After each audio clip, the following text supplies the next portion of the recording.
All right. Good evening, everybody. It's so good to be back. And my request to everybody who is watching us on Facebook, YouTube, and LinkedIn, please do allow StreamYard to access your name. Otherwise, it does not reflect into our system here. Some of you are already pre-approved users to our StreamYard. It's very difficult for us to give approval to StreamYard. So most of you are watching us on various Facebook pages and groups.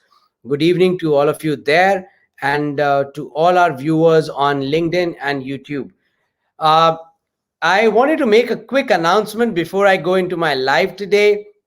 And the announcement is that starting tomorrow, I will be doing 7 lives back to back at 10 o'clock in the night in the run up to our Global Ed Connect. Every day, I'll be talking about a different perspective to college and career advisory, starting with how to get admission into the highly selective universities, which should happen tomorrow night at 10 p.m.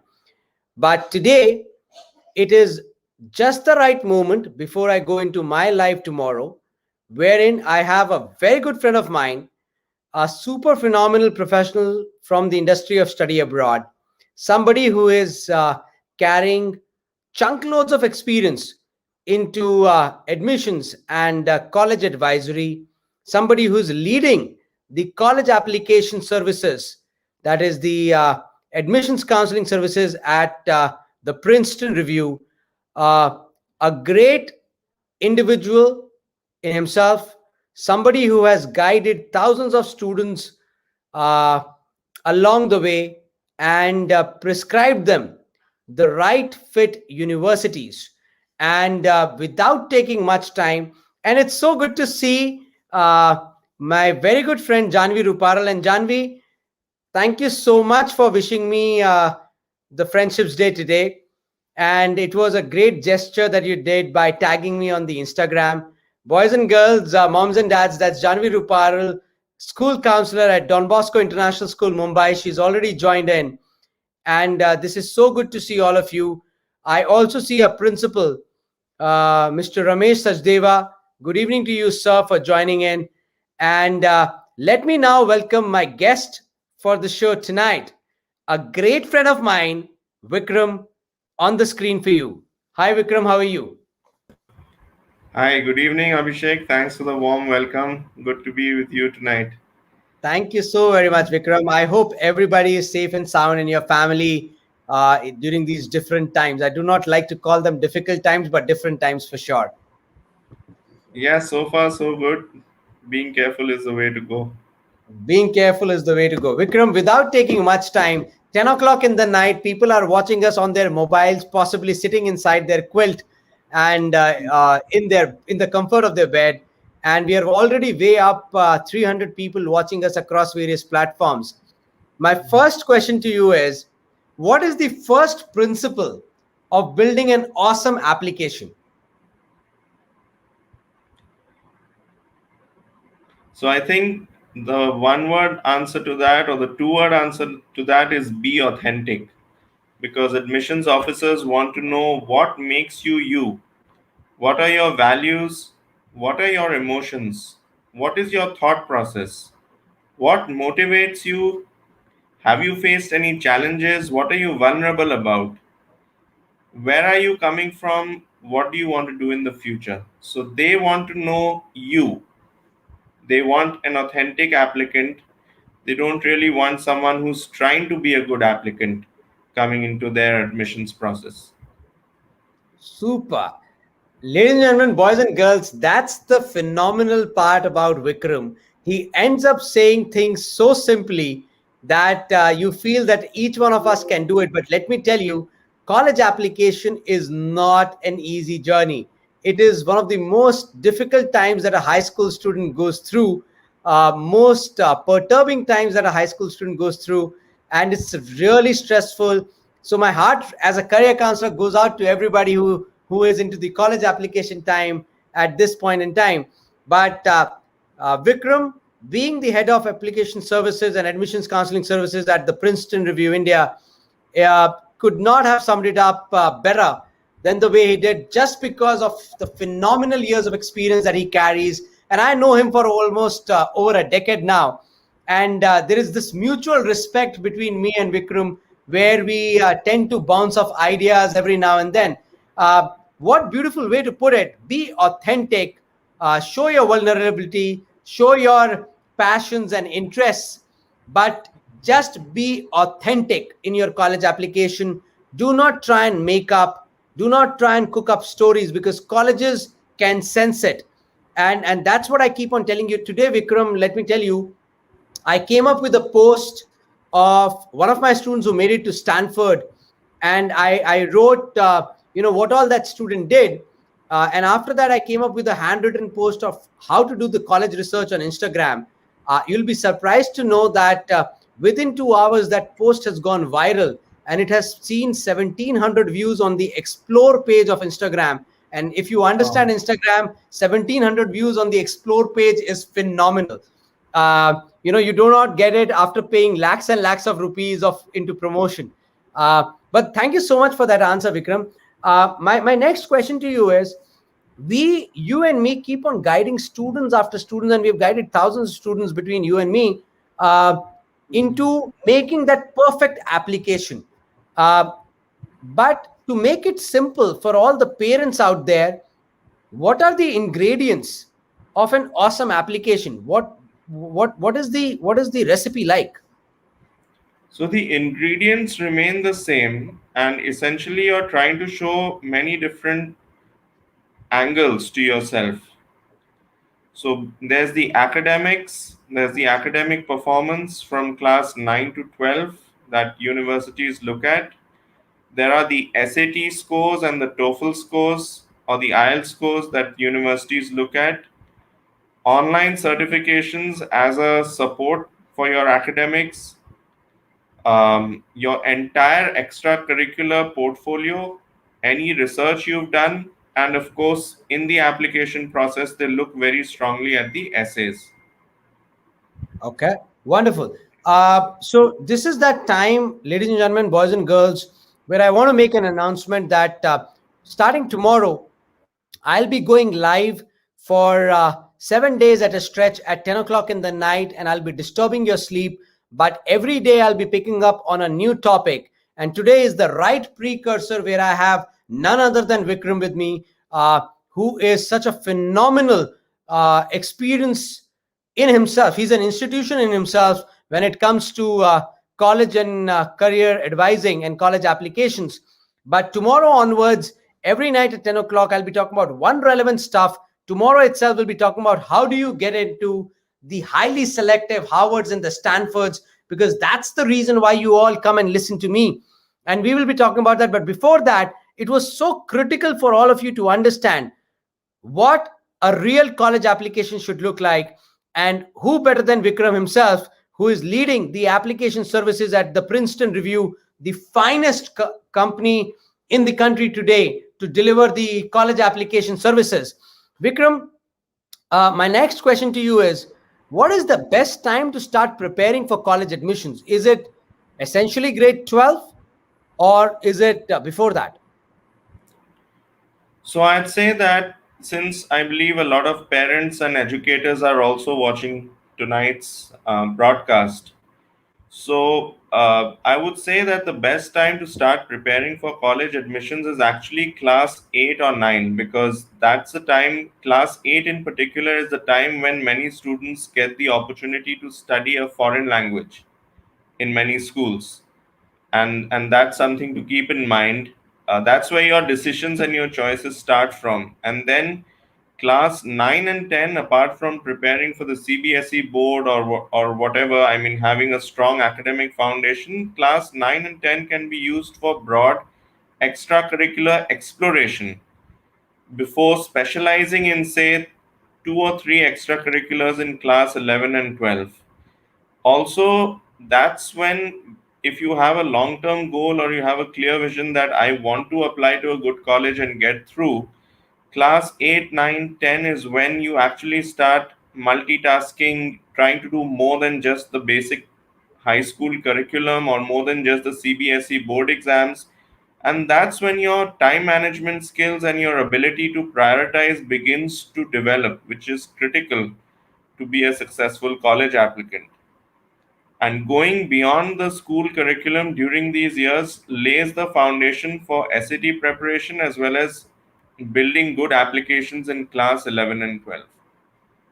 Wonderful. So it's very important for all of you moms and dads and boys and girls to understand that while college application services or college application process starts in grade 12, but the preparation begins couple of years in advance. So if mom and dads are listening and if your child is in grade 9 and 10, that's the ideal time when you start looking into your profile, create a breadth profile like Vikram said, and then you go deep dive into your interests and passions in the grade 11, 12, specialize, and then you actually start thinking of applying to the highly selective universities.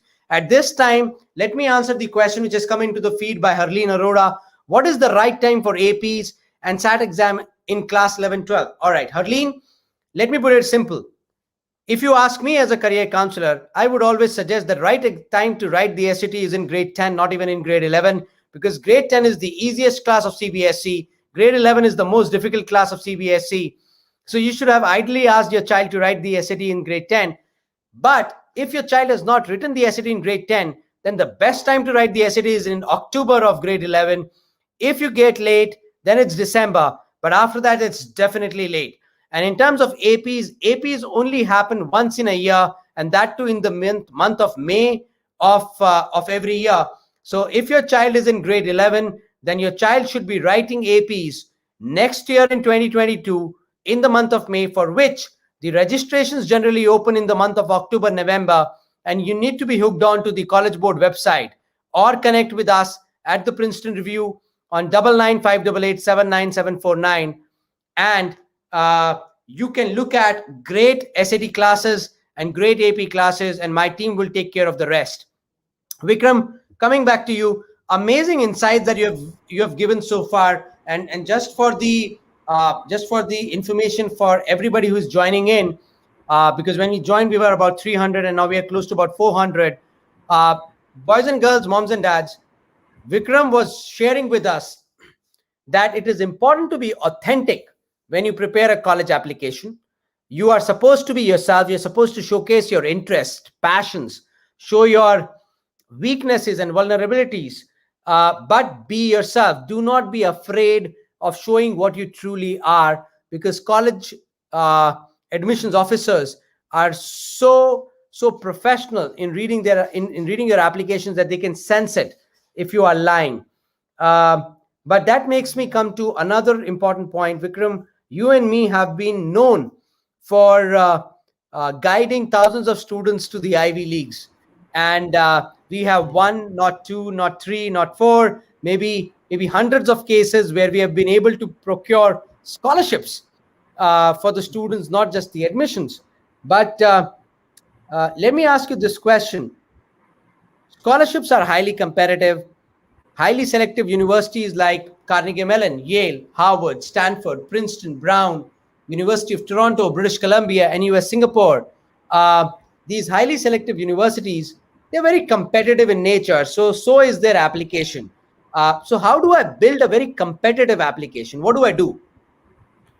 So, in today's time, Abhishek, universities that you mentioned are in a commanding position to actually handpick the students that they need. The time has gone where 20 years ago or 30 years ago, just having an Indian student with a strong, say, mathematical aptitude was a novelty in the class, and many international universities just wanted students with that skill on the assumption that they would teach them everything else. So now when it comes to building a competitive application for the universities that you mentioned, your academics need to be extremely strong and students need to work hard right from class 9 onwards. That's the first class for which universities look at the marks, the report card. So, academic performance right from class 9 to 12 is extremely important. That time has again gone where people used to fool around in class 12 or switch from science to commerce or whatever, those kind of things don't happen. And even if they do, it's important to fail but remedy the situation as a student, keep your grades consistently high, and then focus very strongly on the SAT, because the SAT essentially is an American exam.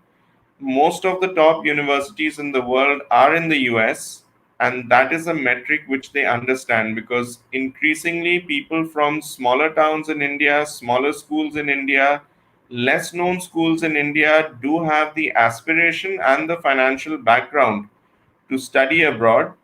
But the less known your school is, or the less typical of an Indian applicant you are, where let's say someone from DPS RK Puram is a typical Indian applicant, or someone from Heritage School in Gurgaon is a typical Indian applicant, because institutions abroad understand where they are coming from.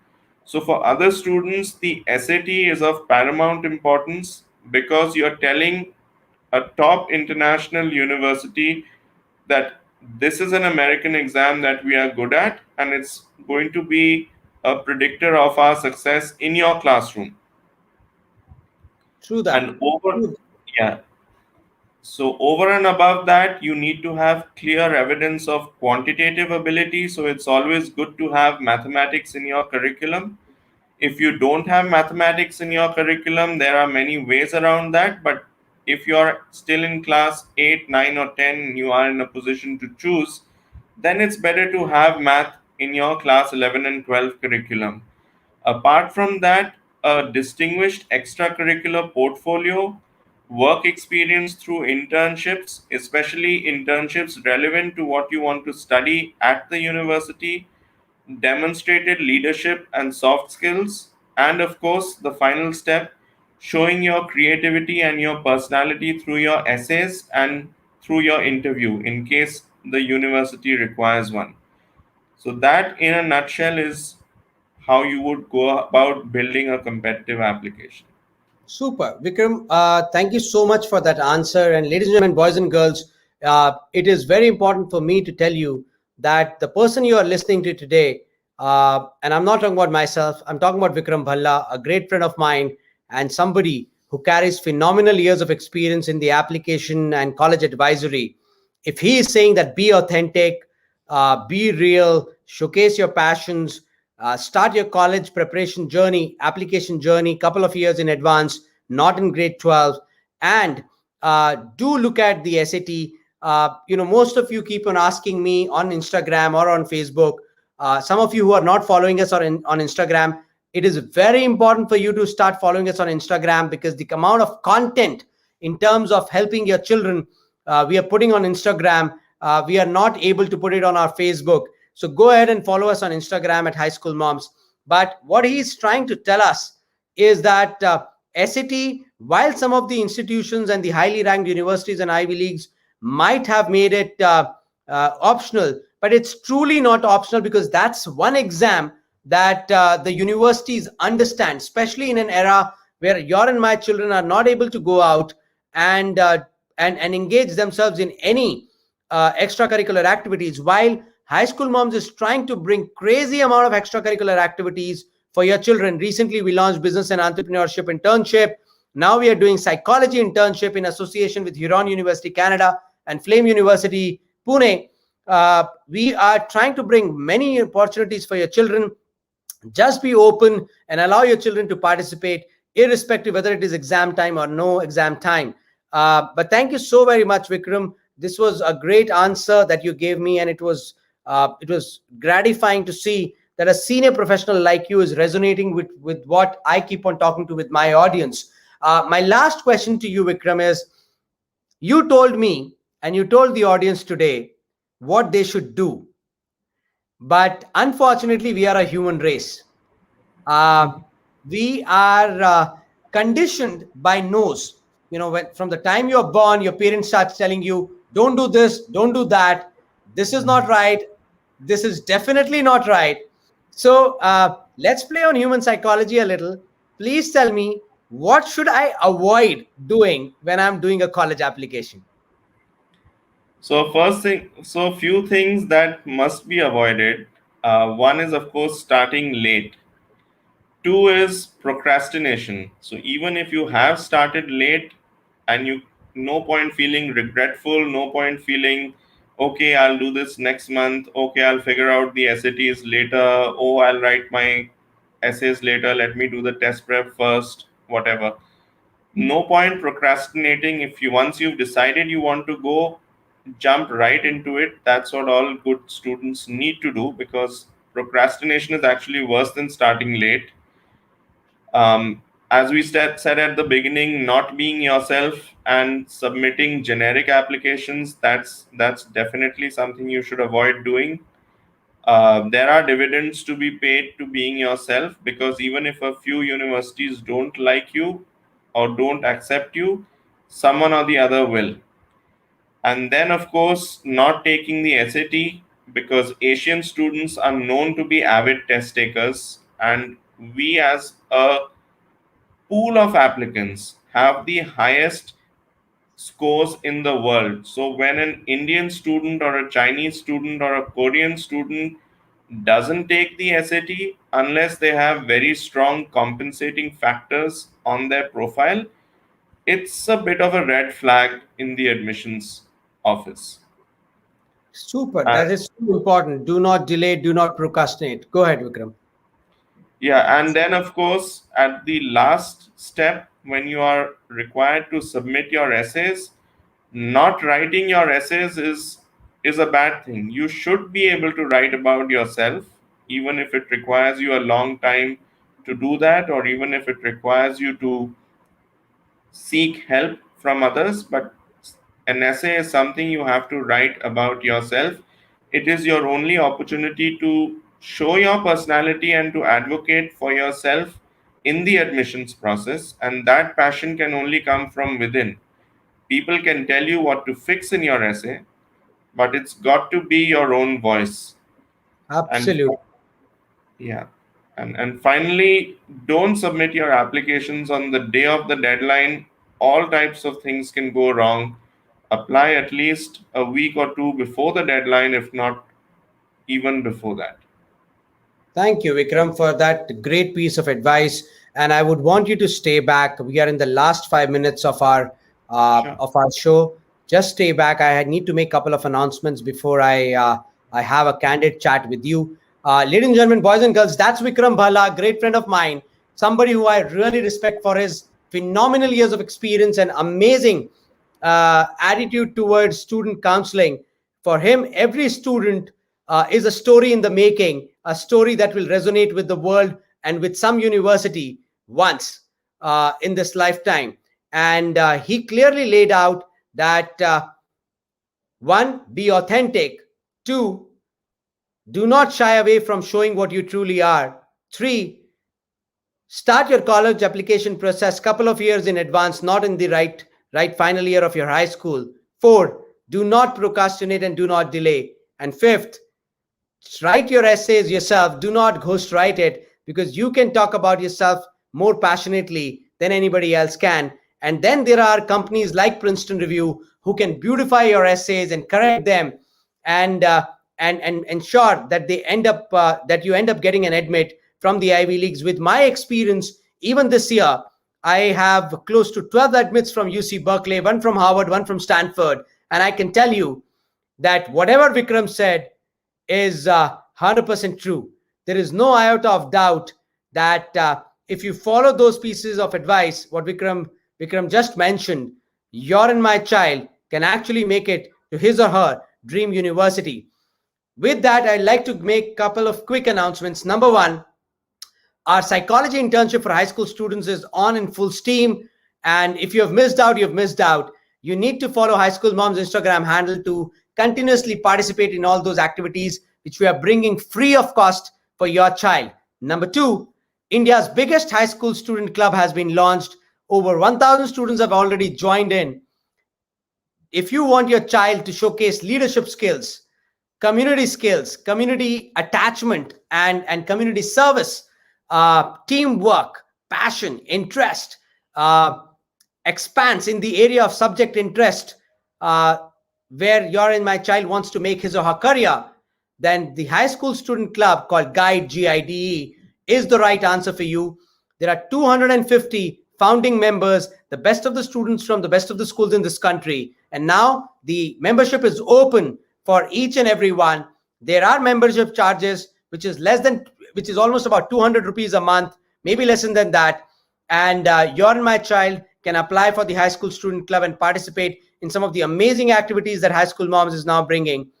Number 3, we are doing Global Ed Connect, where you will meet the best of the educators in this country, from the principals of the best of the schools to school counselors who are highly reputed, to international experts who will come and talk to you over 2 days of various things which are of your interest, my interest, and the interest of high school students.